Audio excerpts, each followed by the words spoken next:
Hello, সবাইকে স্বাগত জানাচ্ছি আমার থিওরি ক্লাসে। আমি চেষ্টা করি বিভিন্ন বিষয়ের উপর, বিশেষ করে আমি যখন কোনো কিছু পড়াশোনা করি, যেমন কোনো একটি বই সম্বন্ধে পড়াশোনা করি, তখন তার উপর একটা মোটামুটি আমার নিজের ইচ্ছা মতো সহজ সরলভাবে একটা ক্লাস নেওয়ার চেষ্টা করি, থিওরি ক্লাস। তো সেরকম আজকে আমরা যে বিষয় নিয়ে কথা বলবো সেটা হচ্ছে যে আপনার বাংলা সাহিত্য। আহ, এটা হচ্ছে যে আপনার একটু এখানে দেখি, আমি কলমটা একটু চেষ্টা করতেছি।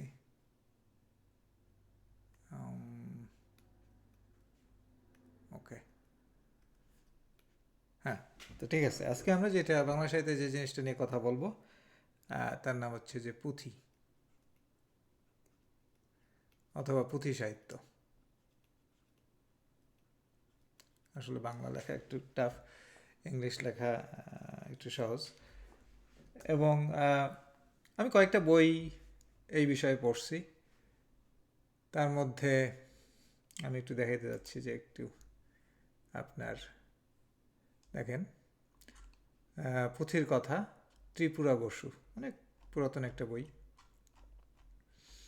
ত্রিপুরা বসু আপনাদের দেখাচ্ছি একটু, স্ক্রল করে আমি দেখাচ্ছি। দেখেন,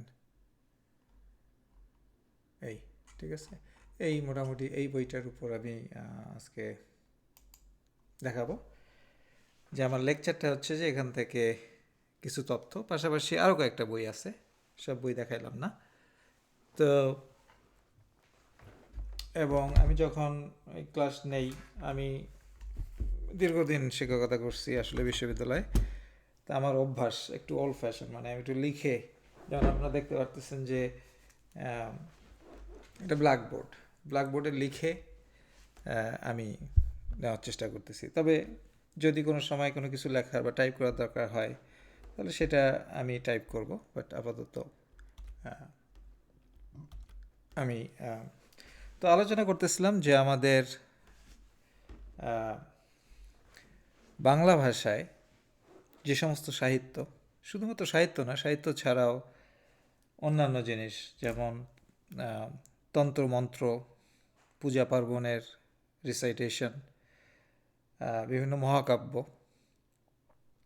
সাহিত্যর মধ্যে মহাকাব্য,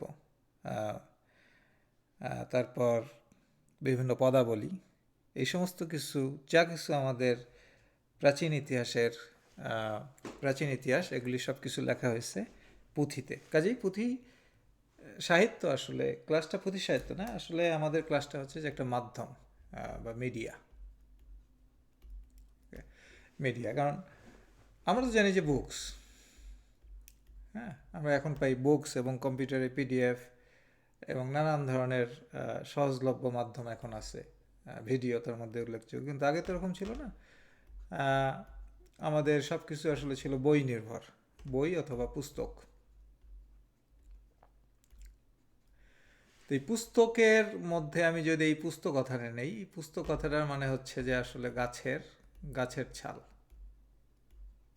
অথবা গাছের গাছের ছাল অথবা গাছের বাকল বলা যায়। ঠিক আছে, এখান থেকে যেমন পুস্তক আসছে, একইভাবে পুঁথি, ঠিক আছে, পুঁথিও এই পুস্তক থেকে আসছে। অনেকে পুঁথিকে চন্দ্রবিন্দু দিয়ে লেখে, যেটা আগে বলছি।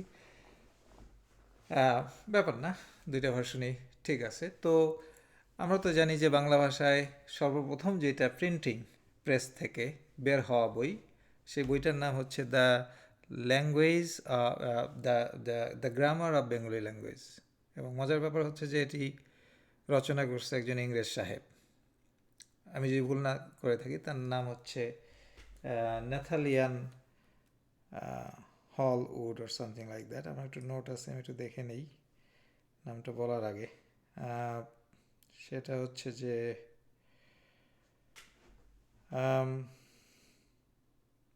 পুঁথি সাহিত্যের আগে যে বইটা বের হয়েছে,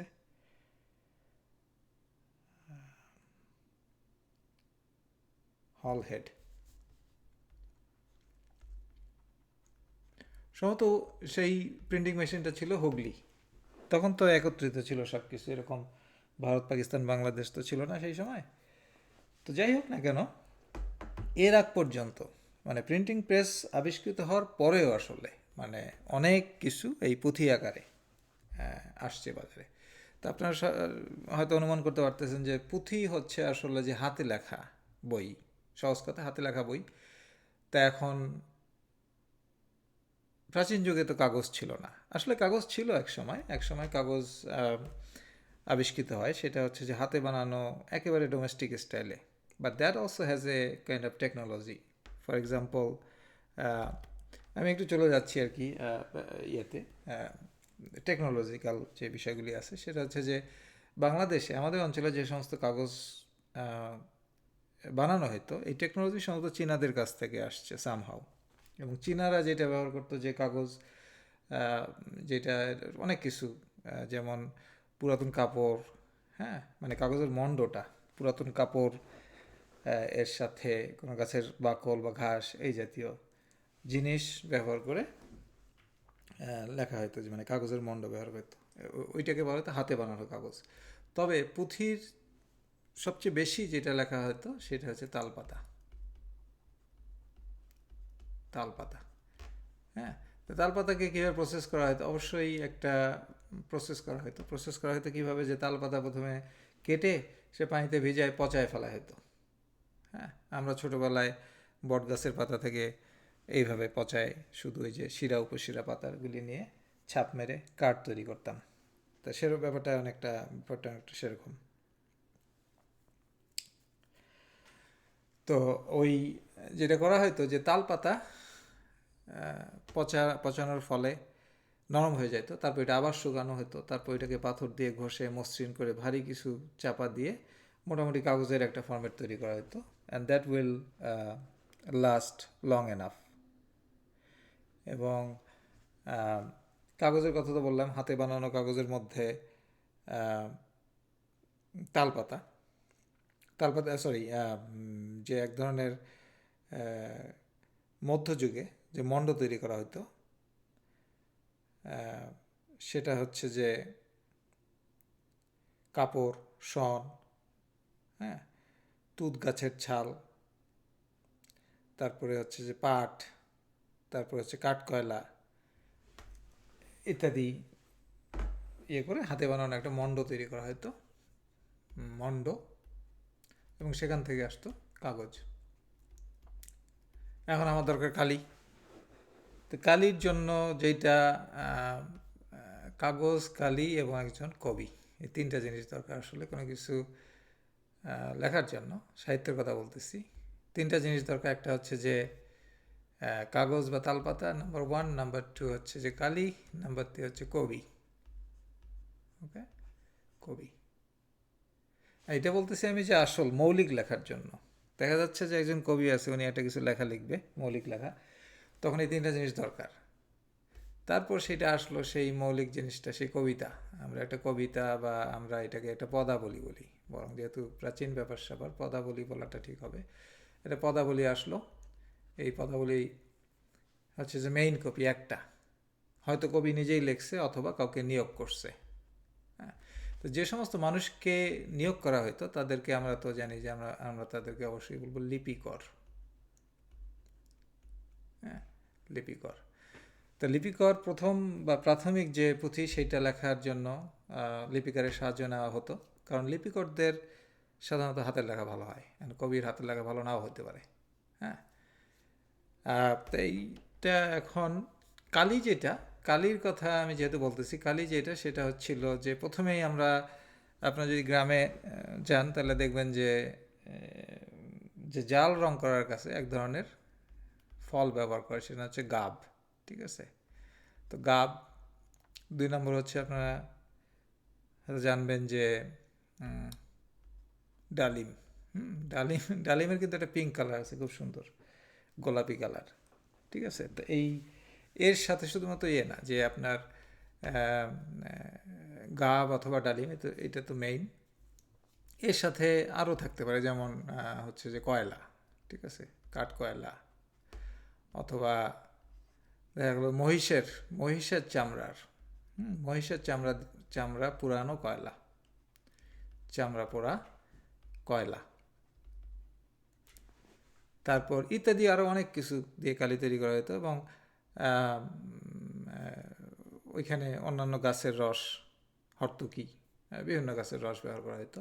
এর করে প্রাচীন এক ধরনের গালি তৈরি করা হতো। তাহলে কবি আছে, গালি আছে এবং তালপাতা আছে, কাজে আমাদের একটা পুঁথি আমরা পেয়ে যেতে পারি। ঠিক আছে, তো এখন আমি একটু বোর্ডটা খালি করি।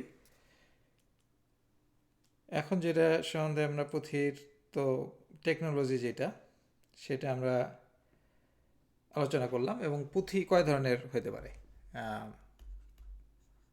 পুঁথি হচ্ছে দুই ধরনের। একটা হচ্ছে যে মৌলিক, মৌলিক পুঁথি, এবং আরেকটা হচ্ছে যে কপি করা পুঁথি, কপি করা। তো আগের স্লাইডে বললাম যে মৌলিক যেটা, সেটাও এই যে লিপিকর হচ্ছে যে পিপল, এটা একটা পেশা ছিল, লিপিকর একটা পেশা ছিল। এবং এই পেশায় যারা আসতো তারা যে খুব শিক্ষিত ছিল সেটা না। গ্রামের স্কুল বলতে তো তখন গাছের নিচে টোল যেটা, সেখান থেকে পাশ করা, কয়েক বছর হয়তো পড়ছে, সে সমস্ত লোক। যে খুব যে শিক্ষিত বলবো সেটা না। কাজেই পুঁথির যে ভাষা, সেটা যে খুবই সমৃদ্ধ একটা ভাষা, এটা বলা যাবে না। যদি না ডিকটেট করে কোনো কবি সরাসরি তার তত্ত্বাবধানে লিপিবদ্ধ করতেছে, সেটা ডিফারেন্ট থিং। বাট দেখা গেল যে একটা পুঁথি 200 বছর আগে কেউ লিখছে, এবং এরপরে যেটা হয় যে কপি করা পুঁথি, মেইন পুঁথি, ফর সাম রিজন এটা ভাইরাল হয়ে গেছে, এই পুঁথি, পুঁথিটা ভাইরাল হয়ে গেল, তার মানে এটার কপি তৈরি করতে হবে, এবং কপি তৈরি করে বিক্রি করতে হবে। তো সাধারণত কপি তৈরি করার জন্য মেইন যে পুঁথি, সেটা পাওয়া গেলে তো ভালো। তবে দেখা গেলো ওখান থেকে যদি কোনো একটা কপি পাওয়া যায়, সেখান থেকে মাল্টিপল কপি তৈরি হবে। এবং এই যে পরিক্রমা, এটা দেখা গেল যে একটা ডিকেট থেকে একটা শতক পর্যন্ত হতে পারে। দেখা গেল যে কপি করে চলতেছে, এবং কপি হইতে হইতে কারা কপি করবে? লিপিকররা করবে, বা এই ধরনের পেশার সাথে, যেমন গায়েন, ঠিক আছে, গায়েন তারা তো করবে। করতে করতে দেখা গেল যে অরিজিনাল থেকে স্বাভাবিকভাবে আপনারা যেটা চিন্তা করতেছেন যে এটা বিকৃত হয়ে যাবে। দেখা গেল যে একটা কবিতার মধ্যে এমন কিছু চলে আসছে which is not making sense, মানে খুবই কাঁচা একটা শব্দ। সেটা কেন হয়? সেটা হতে পারে এরকম কারণে, যেমন আমি যদি বলি যে একটা পুঁথি আছে, এখানে আমার একটা পুঁথি আছে, এই পুঁথিতে একটা খুব শক্তিশালী কোনো একটা প্রাচীন লেখকের পুঁথি, এখানে একটা শব্দ পড়া যাচ্ছে না। এখন আমার এটা তো লিখতেছে একজন নকলকার, মানে লিপিকারকে নকলবাজও বলা যায়, তার পেশা, সে লিখতেছে। এখানে দেখা গেলো সে পড়তে পারতেছে না যখন, তখন সে নিজের মতো করে, এখন সে তো শিক্ষিত না, কাজেই তার যে শব্দটা, এটা it will stand out somehow. তখন কিন্তু সমস্যা, দেখা গেল যে এটা কোয়ালিটি নষ্ট হয়ে গেল পুঁথিটার, এরকম কিন্তু হইতে পারে। তো যাই হোক, আমরা বলতেছি কয় ধরনের পুঁথি হয়। পুঁথি দুই ধরনের, একটা হচ্ছে যে মেইন কপি, আর একটা হচ্ছে ওইখান থেকে কপি করতে করতে করতে করতে এবং বিকৃত হইতে হইতে হয়তো আর এক ধরনের পুঁথি সেইটা। তো এখন যেটাই হোক না কেন, আমাদের যে বাংলা সাহিত্যে যেটা নিয়ে আমরা গর্ব করি, যেমন চর্যাবত, রামায়ণ, মহাভারত, বেদ বেদান্ত থেকে আসা, তারপর বৌদ্ধ ধর্মের প্রসঙ্গ যখন আসলো, যে পুঁথিকে আবার যদি আমি চাই তাহলে ধর্মের ভিত্তিতে ভাগ করতে পারি। একটা হচ্ছে যে প্রথমেই আমি বৌদ্ধ পুঁথির কথা বলবো, তারপর আমি বলবো যে জৈন একটা ধর্ম ছিল, আমরা জানি, ঠিক আছে। তারপর আমি বলবো হিন্দু, এবং তারপরে আসে মুসলিম। আমরা তো জানি মুসলিম এই দেশে আসে যে ইখতিয়ার উদ্দিন মোহাম্মদ বিন বখতিয়ার খলজির হাত ধরে, সেটা 1206, অনেকে বলে 1204 ইত্যাদি, বা তার আগে বঙ্গদেশে ব্যবসা করতে হতো আর আরব বণিকরা। তবে মেইনলি যে বাংলা সাহিত্য, বা মুসলিম সাহিত্যে লেখা হয়েছে, এটাকে আমরা বলি বাংলা সাহিত্যের মধ্যযুগ, এবং সেই সমস্ত লেখাও আমাদের এই পুঁথির মাধ্যমে আসছে। তাহলে এইটা গেল একটা শ্রেণী বিভাগ পুঁথির। আচ্ছা, আর কি আছে আমার একটু নোটটা দেখে নিচ্ছি আমি। এখন মেইন জিনিস যে কন্টেন্টটা কী ছিল, পুঁথির কন্টেন্ট বা পুঁথির টেক্সট বা বিষয়বস্তু যাই বলি না কেন, তা আগে কিন্তু উপন্যাস ছিল না প্রাচীন সাহিত্যে। তো আমি যদি সাহিত্যের প্রতি ফোকাস করি, প্রাচীন সাহিত্যে কিন্তু ইয়ে ছিল না, আপনার কোনো উপন্যাস ছিল না। যেটা ছিল সেটা মেইনলি পদাবলী। চর্যাপদ কিন্তু আসলে পদাবলী, এবং আপনারা হয়তো জানেন যে চর্যাপদ কিন্তু একক কোনো লেখকের না, এখানে অনেক বৌদ্ধ পণ্ডিতরা এখানে কন্ট্রিবিউট করছে। বিভিন্ন পা বলে, যেমন কান্নপা ইত্যাদি। তো পুঁথির কন্টেন্ট, আমরা যদি পুঁথিকে আবার আমি একটা ছবি আঁকি, এই ছবিটা, এইটা হচ্ছে আমার কন্টেন্ট। এটা একটা কবিতা হইতে পারে, এটা একটা গান হইতে পারে, ভক্তিমূলক গান হইতে পারে, এটা অনেক কিছু হইতে পারে। কিন্তু এর আগে পিছনে এই যে জায়গাটা, পুঁথির তালপাতার যে অংশটা, এটাকে আমরা বলি মার্জিন। আসলে কম্পিউটারে বাংলা লেখা একটু কঠিন। হ্যাঁ, মার্জিন দুই পাশে থাকতে পারে। মার্জিন কেন রাখা হয় সেটারও একটা কারণ আছে, সেটা হচ্ছে যে পুঁথি তো কয়েকশো বছর ধরে ইট উইল লাস্ট, রাইট? তো ব্যবহারের ফলে যেটা হয় যে, বেশি ব্যবহারের ফলে যে কোনা দিয়ে যে লেখাগুলা, মার্জিনে যে লেখা, এটা মুছে যেতে পারে, এই জন্য ইচ্ছাকৃতভাবে এখানে মার্জিন রাখা হয়। এবং আপনারা এখনও দেখবেন যে আপনি যদি MS ওয়ার্ডে টাইপ করেন বা একটা বইয়ে চারপাশে দেখবেন মার্জিন আছে, মার্জিন রাখা একটা রীতি হয়ে গেছে। এটা কিন্তু আসছে পুঁথি থেকে আসলে। এই প্রসঙ্গে বলে রাখি যে মার্জিনে মন্তব্য বলে সৈয়দ শামসুল হক, আমাদের যে বিখ্যাত লেখক, তার একটা বই আছে। তো যাই হোক, সেটা ভিন্ন কথা, এখানে না বলি। তো পুঁথির যে মেইন যে বিষয়বস্তু, একটা কবিতা বা একটা যাই হোক না কেন, সেটা থাকবে এইখানে। এর আগে যেটা থাকবে সেইটা কিন্তু আরও কিছু থাকবে। সেটা হচ্ছে যে প্রথমে থাকবে বন্দনা। বন্দনা থাকবে।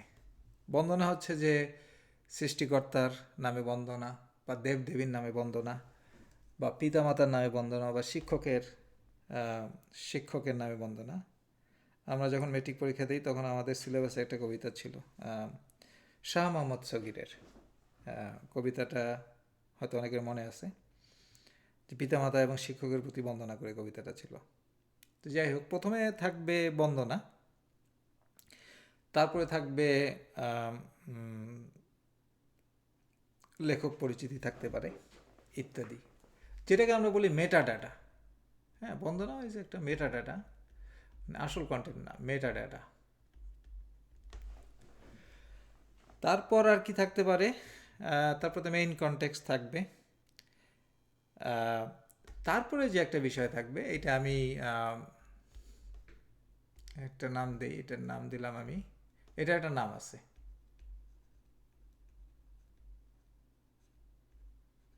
পুস্তিকা। এটা একটা নাম আছে পুস্তিকা। এখন পুস্তিকা হচ্ছে যে নকলবাজ বা যে লিপিকর এই পুঁথিটা লিখছে বা নকল করছে, সে কোন জেলা থেকে করছে, মানে তার কোন গ্রাম থেকে করছে, কোন মহল্লা থেকে করছে, মানে স্থানের নাম থাকবে, তারপরে ইয়া থাকবে, ডেট থাকবে। ডেটটা অবশ্যই বাংলা ভার্সন, বাংলা ক্যালেন্ডার অনুযায়ী লিখবে। এবং আরেকটা জিনিস থাকে, সেটা হচ্ছে যে একটা বাড়ির কোন ঘরে, পশ্চিম দিকের ঘর নাকি পূর্ব দিকের ঘর, কোন ঘরে বসে লিখছে সেই ঘরটার কথা অনেকে উল্লেখ করতো। অনেকে আরও কিছু জিনিস এখানে দিয়ে দিত, যেমন তার কিছু পরিচয় ঢুকাই দিত। হ্যাঁ, তার কিছু পরিচয়ের মধ্যে ঢুকাই দিত। তারপর মানে বহু বিচিত্র জিনিস এখানে থাকতে পারে এটার মধ্যে। তবে যেটা আমাদের সবচেয়ে ইম্পর্টেন্ট হচ্ছে যে ডেট। আমরা তো জানি যে যারা ইতিহাসবিদ আছে তাদের কাছে একটা ডেটে, যেমন আজকে থেকে 600 বছর আগে যদি আমি একটা দলিল দস্তাবেজ পাই বাংলার, তাহলে আমি প্রথমে যেটা দেখতে যাবো যে ডেটটা কত। কারণ তখন আমি বুঝবো যে ওই কন্টেন্ট যা লেখা আছে, একটা চিঠির কথাই ধরি, একটা প্রাচীন চিঠি, ওই চিঠির যে কন্টেন্ট লেখা আছে এটা কত ডেটে। তার মানে ওই সময় আমরা ওই 600 বছর, ফর এক্সাম্পল, একটা চিঠি আমি পড়তেছি, আমি যদি ডেট পাই, আমি তখন চিঠির কন্টেন্ট অনুযায়ী বুঝতে পারবো যে সামাজিক অবস্থাটা কীরকম ছিল। এখানে একটু সাইড নোট হিসাবে আমরা বলতে পারি যে হিস্ট্রি, আমরা যে হিস্ট্রি বলি, যেটাকে হিস্ট্রি, হিস্ট্রি বলতে আমরা আমরা সাধারণত যে রাজা বাদশাদের ইতিহাস বলতে বুঝি, কিন্তু রাজা বাদশাহ ছাড়া যে বিশাল একটা জনগোষ্ঠী বা সাধারণ জনগণ ছিল, তাদের ইতিহাস কিন্তু কোনো বইপত্রে লেখা হয় না। এটা হচ্ছে নিম্নবর্গের ইতিহাস। এই নিম্নবর্গের ইতিহাস নিয়ে অনেক রিসার্চ, অনেক অনেকে রিসার্চ করছে, অনেকে পিএইচডি করছে। তো সেটা অন্য কন্টেন্টে আলোচনা করব। তো এই যে প্রাচীন পুঁথি, এই পুঁথির মধ্যে যে পুস্তিকা, এই পুস্তিকার মধ্যে যখন ডেট থাকবে তখন ইতিহাসের এটার মূল্যটা বেড়ে যায়। তখন আমরা সেই সময় সামাজিক একটা ঘটনা, সেই সময় অর্থনীতি কেমন ছিল, সেই সময় রাজনীতি কেমন ছিল, সেই সময়ের ফাইন্যান্স কেমন ছিল, এই সমস্ত জিনিস আমরা ওই পুস্তিকা থেকে আমরা জানতে পারবো। তো পুস্তিকা is very important, very very important.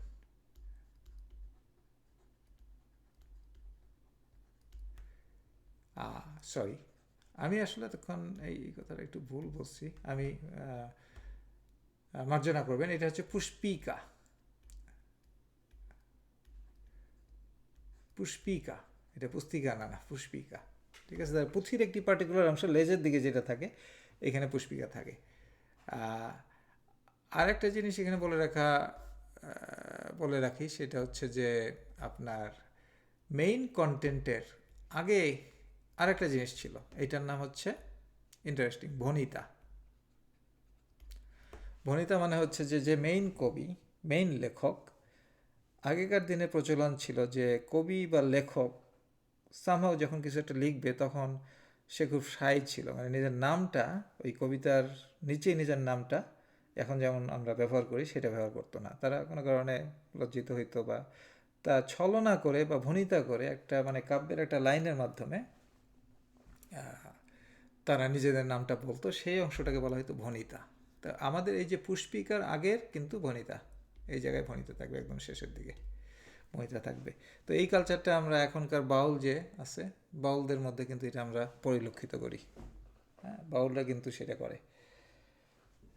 যেমন যে সমস্ত বাউল হোক না কেন, শাহ আব্দুল করিমের যে কোনো গানে আপনি দেখবেন একসময় এই করিম কথাটা কোথাও একটা আছে, শাহ করিম কি ভাবতেছে, তার মানে এটা তার লেখা গান। তো এটার নাম হচ্ছে যে ভনিতা। তা এরপরে যেটা আমরা আলোচনা করব আমাদের এর মধ্যে, আসলে বাংলা সাহিত্যের প্রথম ক্লাস, আমি একটু টেকনিক্যাল যে বিষয়ের জন্য আমি একটু আসলে ভিডিওটা বড় হয়ে গেল। সময়ের পরিক্রমায় হয়তো এফিসিয়েন্সি বাড়ানো যাবে। আসলে আমি যে টেকনোলজি, যে বোর্ডটা ব্যবহার করতেছি সব কিছু নতুন, কাজে আজকে একটু বেশি সময় নিচ্ছে এইটা। পুষ্পিকা সম্বন্ধে আলোচনা করা গেল। আর একটা জিনিস, সেটার নাম হচ্ছে কপিরাইট। আমি একটু ক্লিয়ার করে নিচ্ছি ব্ল্যাকবোর্ডটা আমার। পুঁথির কপিরাইট, ইয়েলো কালারটা বেশি ভালো লাগে। কপিরাইট, কপিরাইটকে সেই সময় বলা হতো যে Divya, if I am not mistaken. আমি কপিরাইটের বাংলা হচ্ছে দিব্য। এইটা কিন্তু খুবই ইম্পর্টেন্ট একটা জিনিস ছিল। কেন ইম্পর্টেন্ট ছিল এটা ব্যাখ্যা করতেছি খুবই সংক্ষেপে।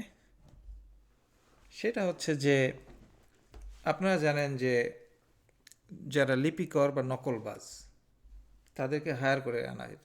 সাপোজ আমি একজন ধনী গেরস্থ, I can afford to keep a পুঁথি ইন মাই হাউস। এটা লিখতে হয়তো আমার 30 ডেজ সময় লাগবে। তো সামহাও আমি একটা কপি কারো কাছ থেকে ধার করে নিয়ে আসছি, বা আমি পুরো কাজটাই দিয়ে দিচ্ছি নকলবাজ বা লিপিকরদের, তাদেরকে বললাম যে I wish to have a copy of this পুঁথি। তখন সে আমার একটা বাইরের ঘরে বসে দেখা গেল যে 30 ডেজ মিলে ওইটা পুঁথিটা রচনা করলো। এটা তার পেশা, এবং বিনিময়ে তাকে আমি দিলাম হয়তো 1 টাকা দিলাম, বা সেই সময় তো অন্য মাধ্যম ছিল, শুধু টাকাই না, যেমন গামছা, ধান বা টাকা প্রদান করা হতো। এটা আর একটা আলোচনা, আমি যাচ্ছি না। তো মোট কথা যে আমি যদি এখন যেমন আমার যদি একটা বই দরকার, তাহলে আমি what I can do is I can go Amazon, order the books and download and start reading it right away. That is one way. The other way is আমি একটা বুক বুক স্টোরেজে কিনতে পারি, যেমন ইন্ডিগো আমাদের দেশে, কানাডার কথা বলতেছি আমি, বাংলাদেশে তো নিউ মার্কেটে যাবেন বা বইমেলায় যাবেন, বিভিন্ন মাধ্যমে কেনা। এছাড়া ডাউনলোড করা যায়, পিডিএফ ডাউনলোড করা যায়, দেয়ার আর সো মেনি ওয়েজ। কিন্তু সেই সময় দেখেন যে একটা ইট need it need some plan.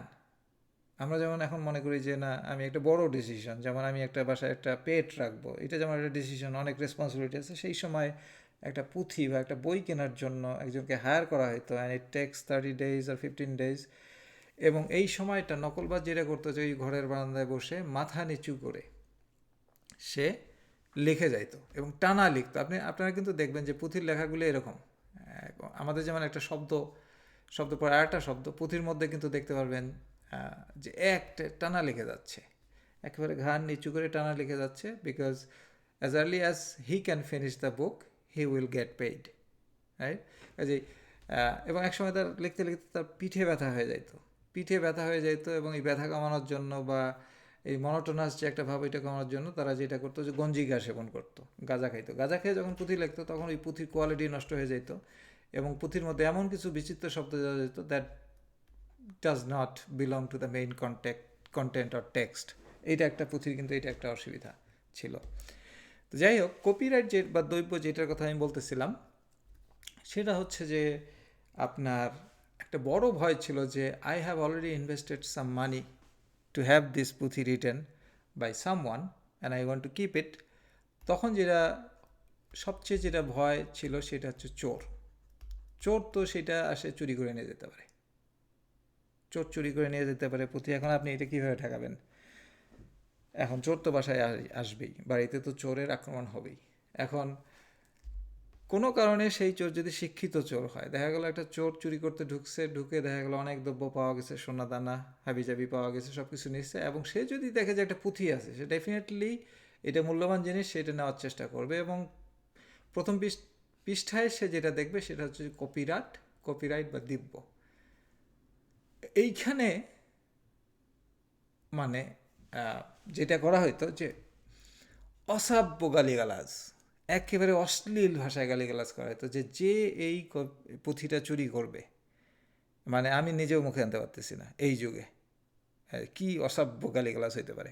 সবচেয়ে ভালো যেটা হইতে পারে, যেমন এই পুঁথি যে চুরি করিবেক সে বোবা হইবেক, মানে বোবা হয়ে যাবে, নিজের ভাষা হারায় যাবে। এরকম আরও অজস্র গালিগালাজ দেবে। যে চুরি করবে তার বাবা মায়ের নামে গালিগালাজ, তার শ্বশুর শাশুড়ির নামে গালিগালাজ।